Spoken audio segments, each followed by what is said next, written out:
এই আন্দোলনের ফসল হচ্ছে নির্দলীয় নিরপেক্ষ এই অন্তর্বর্তীকালীন সরকার।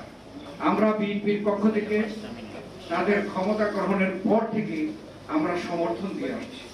এই জন্য এরা হলো ফসল এই ছাত্র জনতার চূড়ান্ত আন্দোলনের। আমরা চাই তারা সফল। তারাও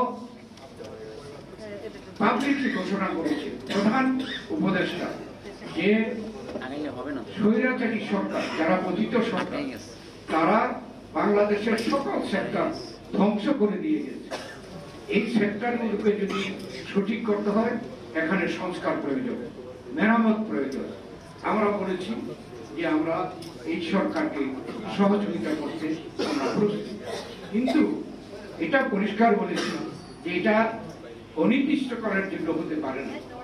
এই সরকার হলো সাময়িক সরকার, এরা তো অনির্দিষ্ট করার জন্য থাকতে পারে না।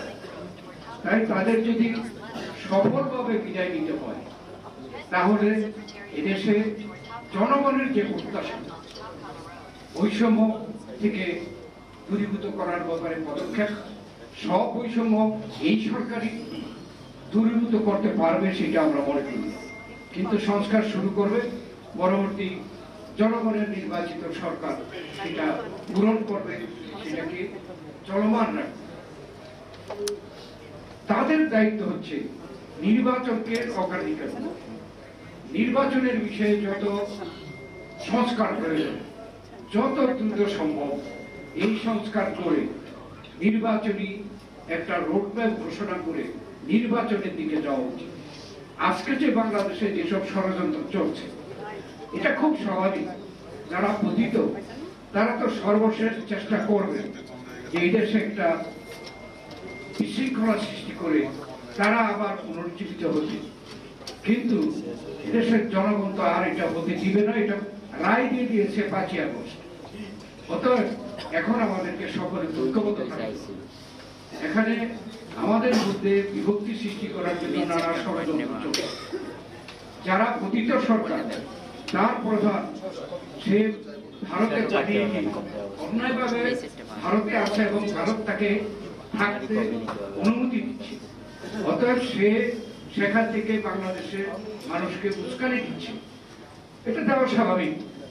তার মনোব্যথা, তাকে এই দেশ থেকে পালিয়ে যেতে হয়েছে, সে তো চেষ্টা করবে, কিন্তু আমরা তো সচেতন থাকতে হবে। আমরা সকলে ঐক্যবদ্ধভাবে এটাকে মোকাবিলা করব। আপনারা দেখছেন এই সরকারের সময় অনেক দাবি নিয়ে হঠাৎ হঠাৎ করে কিছু লোক দাবি আদায়ের জন্য সংগ্রামে নামছে। একটু গভীরভাবে দেখলে দেখা যায় যে পিছনে হচ্ছে ওই পতিত সরকারের লোকেরা এবং তারা গ্রেপ্তার হচ্ছে। চট্টগ্রামে হিন্দু সম্প্রদায়ের পক্ষে আন্দোলন, সেখানে যখন অ্যারেস্ট করা গেল তখন দেখা গেল পতিত সরকারের লোকরা অ্যারেস্ট।